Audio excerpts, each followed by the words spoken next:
She didn't just lose a best friend, she was deleted, scrubbed, blacklisted, silenced. And now, after 4 years in the shadows, Jessica Mulroney is finally letting the truth leak out. And it threatens to rip apart the carefully curated fairy tale Meghan built on other people's backs.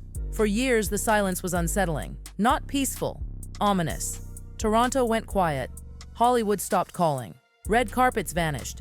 And one woman, once inseparable from the most talked about Duchess on earth, disappeared as if she'd never existed. Jessica Mulroney didn't fade away. She was erased. This isn't the story the public was told. This isn't about one bad headline or a canceled influencer spat. This is about a surgical removal, a controlled burn ordered when loyalty became liability. Because Jessica wasn't just a friend, she was the architect. She was there before the prince, before the palace, before the world believed the myth. She styled the transformation, curated the access, engineered the glow-up. She opened doors that Meghan couldn't even see yet. Old money rooms, elite circles, social ladders with no visible rungs.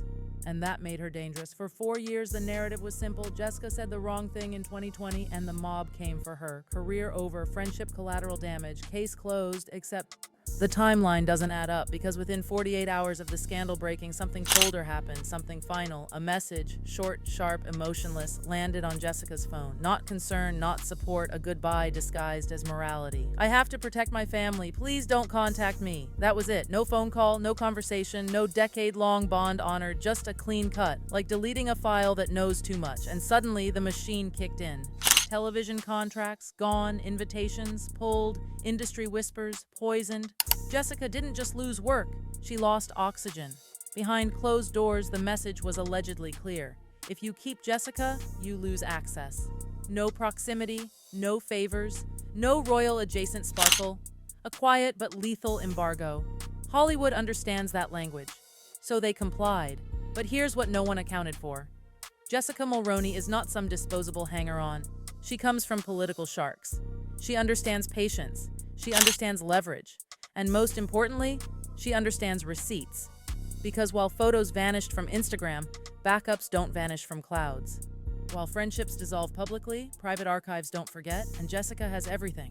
Texts from the pre-Prince years, images from girls' trips that don't align with the official timelines, moments from behind palace doors when masks slipped and voices changed, and the most explosive of all, memories from rooms where no cameras were allowed. She was there for the fittings, she was there for the tantrums, she was there when staff were spoken to in ways the public was never meant to hear. And suddenly the pattern becomes impossible to ignore. Every phase of Meghan's rise involved a host, someone with access she didn't have, someone whose credibility she could wear like couture. First, industry access, then global royalty, and before all of that, class. Jessica Mulroney was Canadian high society, old connections, old names, old respect. She gave Meghan legitimacy before the title ever did. She curated the aesthetic, the posture, the performance. But the life cycle is brutal. Once the host is drained, they must be discarded, and discarded violently enough that no one believes them if they speak. So when the 2020 controversy erupted, Meghan didn't intervene, didn't soften the blow, didn't extend grace. She let the fire burn, because a burning friend is a useful distraction, and a perfect cover to cut loose the woman who knew the before. That's when Jessica realized something chilling. This wasn't abandonment. This was strategy.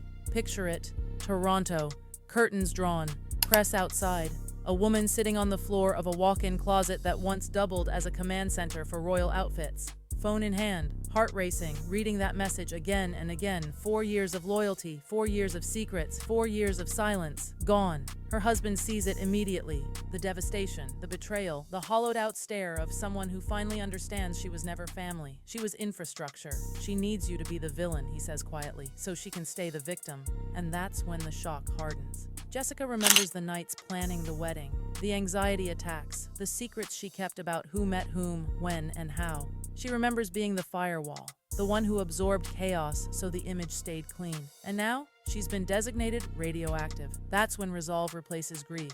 "I have the text," she says. "I have everything." And suddenly, the silence isn't weakness anymore. It's incubation. Because here's the truth Meghan forgot. You can erase posts, but you can spin narratives, but you cannot erase the woman who helped build the persona. And Jessica Mulroney didn't just witness the rise, she managed the scaffolding. There are whispers now, not loud, deliberate, of a book, not a tell-all, a mirror. Fictionalized just enough to be deniable, accurate enough to be devastating. A story about a stylist and a woman who climbs by replacing everyone who helps her. And then there's the deeper layer. The part that truly terrifies. The identity absorption, the mirroring, the eerie way poses, clothes, gestures, even values began to align until the original was no longer needed. Once the software was downloaded, the source code was deleted. Jessica has the before files. The Duchess persona wasn't born, it was assembled. And now the architect is standing outside the house she built, pointing at the cracks, because she knows the real timeline. She knows the real introductions.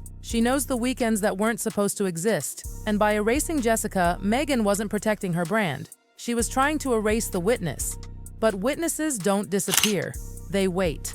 The most dangerous thing about silence isn't what it hides, it's what it stores. And Jessica Mulroney didn't spend 4 years hiding. She was archiving, because while the world assumed she was finished, humiliated, irrelevant, the vault was growing heavier by the day. This is where the story turns from betrayal into panic, because Jessica isn't just a former friend with feelings. She's a living archive of the missing years, the years that were later rewritten, polished, and sold as destiny. And the closer legal scrutiny crept toward the Sussex universe, the clearer it became why she had to be erased so aggressively. Let's talk about money, not royal allowances, not Netflix deals. But before all of that, for years, the question lingered in industry circles: how did a mid-level cable actress bankroll a jet-set lifestyle that included private flights, elite memberships, and international luxury stays? According to whispers now leaking out of Toronto, Jessica wasn't just choosing outfits, she was managing logistics, travel, introductions, sponsorship arrangements that never hit paper trails in Meghan's name. And that's where the ledger comes in: flight confirmations, invoices, emails that don't mention romance, they mention arrangements. If those records surface, the fairy tale collapses. Not into scandal, into transaction. That's why the eraser wasn't personal, it was financial. Jessica knew who paid for what, who booked the rooms, who sponsored the access, and none of it aligns with the innocent origin story that was later broadcast to the world. But money wasn't the only ticking device in the vault. There's another chapter, one so explosive it's been dismissed for years as rumor. Until now, the pregnancy timeline. Jessica is a mother of 3. She was the first call for advice, the first confidant, the first person trusted with details that were never meant to be public. And according to those close to her legal camp, the texts from 2018 don't match the official narrative. Questions about padding, discussions about visual presentation, conversations that don't involve doctors, they involve logistics. If even one verified message surfaces contradicting the public version of events, the implications aren't gossip anymore. They're constitutional. That's not conspiracy, that's fraud, and that's why Jessica wasn't just unfriended, she was neutralized. But here's the fatal miscalculation. Destroying her career also destroyed her incentive to stay quiet. Then there's the cleanup operation, the digital purge that happened just before the engagement announcement. Blogs shut down, photos vanished, associations scrubbed. Who ran that operation? The rumor is simple: Jessica. She was the cleaner, the one flagging liabilities, the one saying, this has to go, and this, and this. But professionals always keep copies. And Jessica, seasoned enough to know loyalty can flip overnight, dragged duplicates onto a hidden drive. Insurance. Now let's rewind to the wedding, because that's where the emotional betrayal turned nuclear. Jessica's children weren't accessories, they were family. They called her Auntie Meg.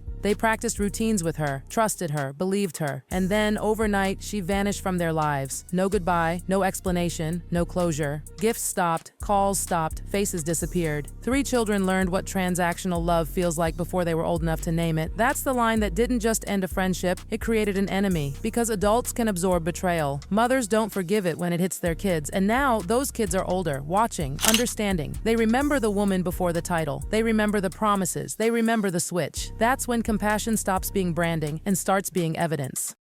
But the most chilling material in the vault? The messages. A private chat thread that ran nonstop for years. Real-time commentary. Unfiltered, unguarded, public smiles, private contempt, curtsies, private mockery, protocol, ridiculed. And buried in those chats, the tiara incident. Not rumors, not hearsay, instructions. If Jessica releases proof that leaks were ordered, not accidental, the entire bullying narrative flips direction instantly.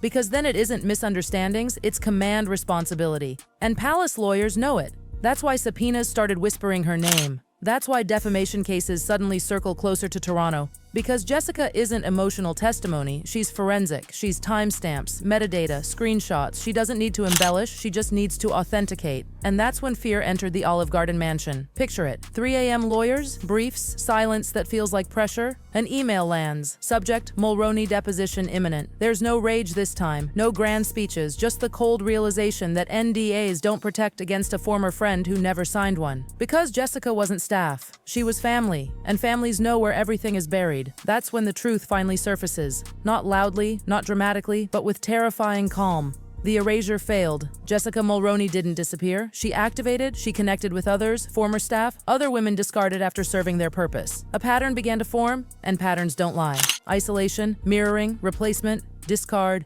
over and over. The persona survives, the people don't, and now the architect is threatening to release the director's cut.